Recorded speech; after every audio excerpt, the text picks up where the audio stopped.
Hello, everyone. Welcome back to Elevate English Podcast, the place where your English becomes truly alive. I'm Mia. And I'm Eric. Today's episode is all about American pronunciation, why it trips up so many learners, and how you can overcome those hurdles to finally sound natural. We'll explore the unique challenges of the American, our vowel sounds that disappear, the rhythm and melody of speech, and simple drills you can practice daily. By the end, you'll have clear, actionable steps to boost your confidence and clarity, no complicated symbols, just real explanations you can use right away. Ready to transform your accent and speak like a native? Let's dive in. Alright, let's talk about why American English can feel like a maze. First up is the famous R sound. In American speech, you almost always pronounce the R, whether it's at the start of a word like run or at the end of car. If you come from a background where that R is silent, it can feel like your tongue has its own mind. Next, vowel reduction. In American English, unstressed vowels often shrink into a quick, almost unheard sound, like in the word banana. You don't hear banana equally, it's more banana. Skipping this makes your speech sound choppy or overly formal. Then there's rhythm and intonation. Americans often stress content words, nouns, verbs, adjectives, while function words like and or the become quick and light. Try saying, I want to go to the store, but emphasize want, go, store. That pattern gives your speech the natural bounce that non-natives sometimes miss. And don't forget linked speech. In phrases like pick it up, native speakers glide the words together, pick it up, so it sounds like one long word. Recognizing those links helps you both understand and sound more natural. Mastering these features, rhotic R, vowel reduction, stress patterns, and linking will give you a huge confidence boost. Up next, we'll break down the core tools you need to get these sounds right in your own speech. Now that we know the challenges, let's grab the tools. First up is understanding how sounds are made. No textbooks required. Mouth shapes. For the American, R. Curl your tongue slightly upward without touching the roof. Practice words like run, river, and more.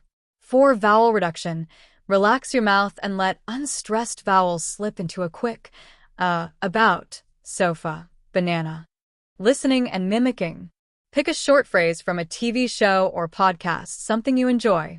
Listen carefully, then pause and repeat, matching the speaker's rhythm and emphasis.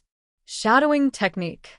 Play a line, then speak along with the audio in real time, not after it. It feels fast at first, but your brain and mouth adapt quickly. Record and compare. Use your phone to record yourself saying a phrase. Then listen side by side with a native speaker and note tiny differences. These fundamentals, mouth shapes, relaxed vowels, listening, shadowing, and self-recording, form the bedrock of natural pronunciation.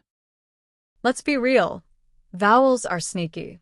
They change depending on stress, position, even emotion. But the good news? Once you notice the patterns, you'll start hearing English differently and speaking it more naturally. Vowel sounds. The schwa sound. This is the most common sound in American English. It's weak, quick, and found in unstressed syllables. Example, sofa, the A at the end, or banana, the first and last A. Say it. Banana, not banana. Diphthongs. These are vowel combinations that slide from one sound to another. Examples. I in time starts with A and ends with E. Ow in how, ah to oo. Practice slowly, then naturally. Minimal pairs. Words that differ by just one sound. Ship versus sheep. Bat versus bet. These tiny changes affect clarity a lot. Now for the juicy part, consonants that love to trip people up. The American R. Keep the tongue pulled back and slightly raised. Example words, red, car, world. The L sound. Light L at the beginning of words, light, love. Dark L at the end, cool, feel. Tip, touch the tongue tip behind your teeth. The TH sound. Two types. Voiced, this, that, feel the vibration. Voiceless, think, math, no vibration. Tip, stick out your tongue slightly between your teeth. Voicing practice. Voiced versus voiceless pairs. Zoo versus Sue. Bat versus Pat. Whisper each word to feel the difference. If this feels like a lot, that's okay. Practice one sound at a time. It's not about being perfect, it's about being clear. Okay, so we've explored vowels, consonants, and the tricky little details that make American pronunciation what it is. But now comes the most important part: how do you actually apply all this? This is where it goes from theory to transformation. Shadowing means listening to a native speaker and repeating at the same time, like you're their echo. Use podcasts, YouTube videos, or movie scenes. Mimic their intonation, rhythm, and emotion. Don't worry if you can't keep up. Do it daily, even for 5 minutes. Example: listen to a short dialogue from your favorite show. Repeat it with the same feeling. Record yourself. Compare, improve. Yes, it feels weird at first. But this is one of the most powerful ways to hear your progress.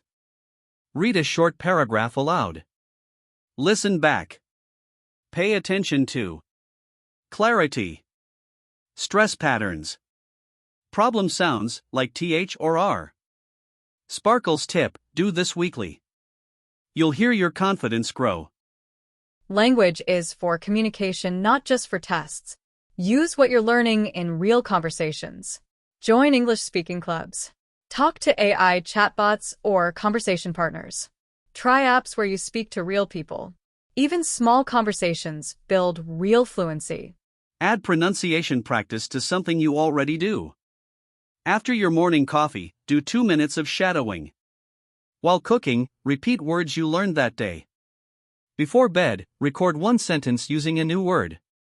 Light bulb tip: use tongue twisters for fun drills. Example: red lorry, yellow lorry, or she sells seashells by the seashore. Don't wait until you sound native to feel proud. Celebrate. Saying world clearly for the first time.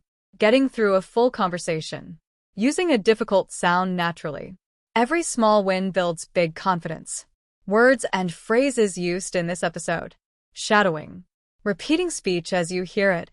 I shadowed an English podcast this morning. Minimal pairs. Words with one sound difference: ship and sheep are minimal pairs. Schwa. The most common weak sound in English, about, has a schwa in the first syllable. Diphthong. A combination of two vowel sounds. The OU in house is a diphthong. Voicing. Vibration in the throat while pronouncing sounds. Zebra is voiced. Snake is voiceless. Tongue twister. Phrases that are hard to say fast: she sells seashells. Consonant cluster. Two or more consonants together in a word. Street has a consonant cluster. Stress patterns. Emphasis on certain syllables. In banana, the second syllable is stressed. Fluency isn't just about grammar and vocabulary. It's about being understood and feeling confident when you speak. Pronunciation isn't about sounding perfect. It's about being clear, natural, and yourself. Every small step you take today, whether shadowing, recording, or just practicing one sound, is building the version of you who speaks English with ease. Keep going. Your voice deserves to be heard, clearly, confidently, and proudly. Thanks for being here with us on the Elevate English podcast. If this episode helped you, share it with a friend. And don't forget to follow us for more weekly episodes that help you elevate your English one step at a time.